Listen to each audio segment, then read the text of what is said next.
Bismillahirrahmanirrahim. Tajuk kutipan fi Akta 2013.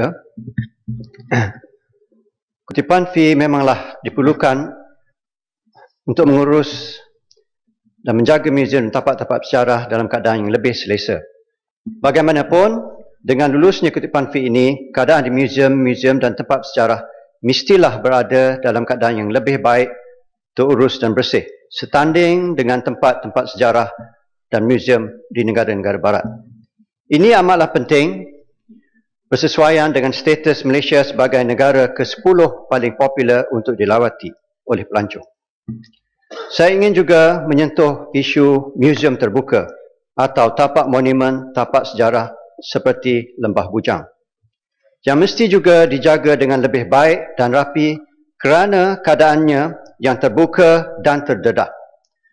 Dalam situasi cuaca yang panas dan basah seperti di Malaysia ini, dan juga masyarakat yang kurang peka atau appreciate dengan izin monumen-monumen sebegini, tapak sejarah terbuka ini amatlah dan adalah dalam keadaan kritikal seperti apa yang baru berlaku di Lembah Bujang. Kalau sekurang-kurangnya ada pemantauan walaupun tidak sepenuh masa, ini tidak akan berlaku.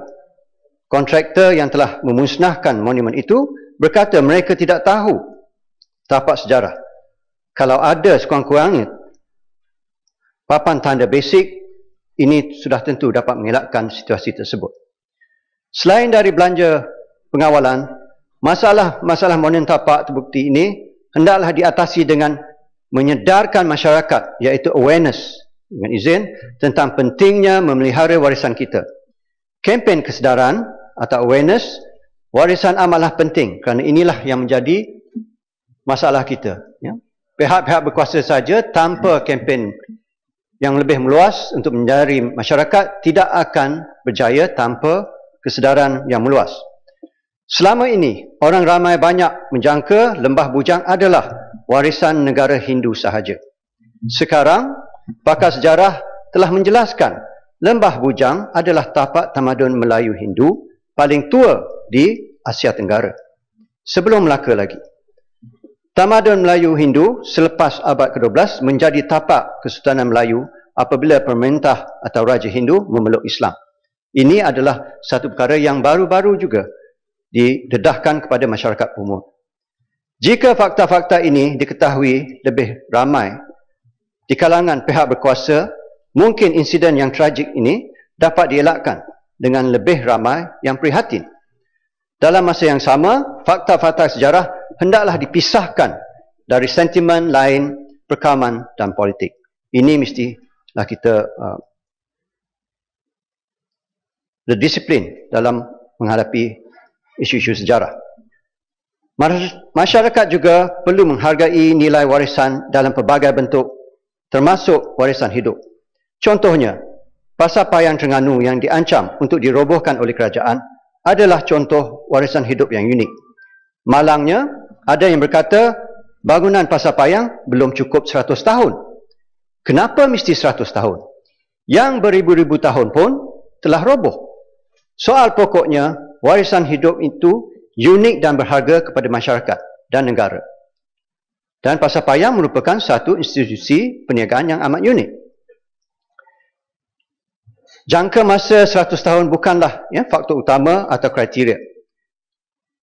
Kalau tidak, kalau kita masih untuk mengekalkan faktor usia, banyak lagi bahan-bahan sejarah dan tapak monumen akan hilang. Lembah Bujang sendiri adalah berusia beribu-ribu tahun dan walaupun telah juga dicalonkan untuk status warisan dunia UNESCO sudah 26 tahun dahulu, tetapi kerana Pusruhjaya Warisan Malaysia masih belum gazet warta tapak tersebut sebagai warisan negara, hari ini ia telah musnah. Selalunya apabila satu itu telah tiada, barulah ramai yang bersuara dan menjadi seorang expert. Apabila saya bersama dengan Badan Warisan Malaysia waktu ditubuhkan pada tahun 1983, ramai yang memandang Badan Warisan dengan sinis dan juga syak wasangka, hingga kami susah mendapat dana untuk kerja-kerja pemeliharaan Walaupun bangunan pertama yang kami selamatkan adalah Istana Kayu lebih 100 tahun yang dipindah dari Besut ke tapak muzium di Kuala Terengganu. Hari ini, sikap terhadap pemeliharaan warisan kita pun masih di takok yang lama. Baru 2 minggu lepas, saya mengesyorkan arahan stop work order dikeluarkan oleh pihak berkuasa dalam isu warisan alam sekitar untuk menunjukkan kesungguhan atau komitmen dengan izin kerajaan menyelamatkan warisan alam sekitar kita. Kerajaan Kedah sekarang ini baru mengeluarkan arahan stop work order, tetapi yang tinggal hanyalah debu-debu dan tanah gondok. Political will inilah yang penting. Ya, tindakan tegas stop work dikuatkuasakan dari masa ke semasa. Itulah saja untuk kita menunjukkan komitmen pihak berkuasa memelihara tapak warisan kita, baik sejarah ataupun alam sekitar. Agama Islam dan pemerintah yang mungkin akan mengalami nasib yang sama seperti Lembah Bujang jika tidak ada perubahan sikap. Ya. Dengan kutipan fee yang akan diluluskan nanti adalah diharapkan kesedaran dan penjagaan makam-makam lama, tokoh-tokoh agama dan sejarah menjadi lebih mendalam dan meluas. Janganlah masyarakat kita lebih mengenal Abraham Lincoln dan Martin Luther King dari mengenali Mat Kilau dan Tok Kupalo, tokoh-tokoh tempatan. Akhir kata, masyarakat yang tidak menghargai dan belajar dari warisan akan merupakan masyarakat yang sentiasa mencari-cari sesuatu tanpa mengenal sejarah dan diri mereka sendiri. Di dalam masyarakat, pelbagai bangsa dan agama seperti Malaysia, ini amatlah kritikal untuk kita menghormati dan menghargai warisan satu sama lain. Islam mengajar toleransi bermasyarakat. Semoga kita menghargai dan menghormati warisan bersama dalam situasi perbezaan agama dan bangsa, insya-Allah. Semoga kita menggalakkan golongan muda untuk berdamping dengan muzium dan tapak sejarah dan mestilah kita bermula dari sekarang. Jadi, Timbalan Datuk Pengerusi, saya rasa isu seperti Lembah Bujang ini adalah satu isu atau satu episod yang hanya menunggu masa untuk berlaku. Dan ini saya rasa adalah satu contoh. Dan banyak lagi isu-isu seperti ini mungkin akan berlaku, termasuk dalam warisan alam sekitar, taman negara kita dan sebagainya, kalau tidak ada kesungguhan di dalam pemantauan dan kuatkuasa. Dari segi undang-undang, saya rasa kita tidak kurang dan tidak ke belakang kalau dibandingkan dengan negara-negara barat. Tetapi apa yang kita amat lemah, amat mundur adalah dalam kesungguhan, dalam kesedaran untuk memberi penjelasan dan juga menyebarkan maklumat tertentu kepada masyarakat umum. Kita tidak dapat menyelamatkan warisan kita bersendirian dengan pemerintahan saja, dengan undang-undang, tanpa support atau tanpa sokongan padu dan juga hasrat nurani rakyat yang ingin dan cintakan warisan kita. Jadi saya rasa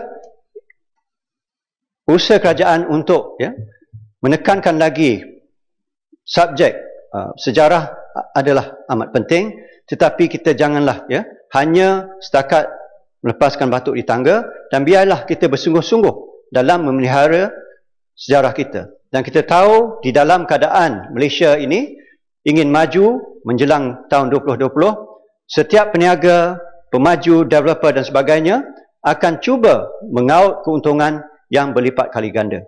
Dan terpulanglah pada kita, tidak mengira parti politik atau fahaman, untuk memastikan bahawasanya nilai-nilai warisan ini dimaktubkan di dalam setiap undang-undang tempatan dan dikuatkuasakan sebaik mungkin. Dengan itu saya harap kita dapat mempelajari daripada isu Lembah Bujang ini. Dan walaupun kerajaan Kedah telah mengata dia nak menggantikan atau membina semula tapak atau monumen tersebut, tapi dia tidaklah akan sama dengan yang asal. Kerana sejarah adalah satu perkara yang amat berharga dan nilainya orang kata priceless. Sekali hilang tidak mungkin akan dapat kita kembalikan di nilai atau tahap yang asal. Sekian, saya mohon pertimbangan untuk memberi lebih banyak perhatian pada warisan kita. Terima kasih. Kuala Kangsar.